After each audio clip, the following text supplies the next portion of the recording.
Նինո Ծմինդայի երաժշտական դպրոցի Կովկասյան ռիթմեր դհոլի խումբը հեշտական անգամ հաջողությամբ մասնակցեց Թբիլիսիում կայացած փառատոնին, հայրենիք վերադառնալով մեդալներով եւ պատվոգրերով։ Խմբի ձեռքբերումների, մրցույթի ընթացքի եւ ապագա ծրագրերի մասին մեծ զրույցում կպատմի դհոլի խմբի ղեկավար եւ վարպետ Սարուխան Ղարսլյանը։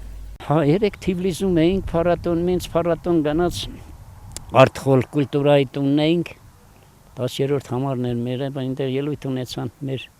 մոդից եկային մեր բարի անսամբլերը, Լեննագանից կար մի փոքրիկների բարի անսամբլը, շատ հիանալի դուրս եկավ, իրենց լավ ցուցադրական, լավ այնպես բան արեցին էլի։ Նա շորերը, բաները հիացա,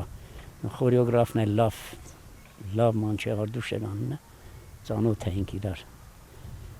Մեդալներով եկա, դիպլոմներ, մեդալներ, 13 հոգի նվագեցին տեղեքս, շատ լավ ընդունելությունը, լավ ամեն ինչը լավ, կարգին ուրախացա։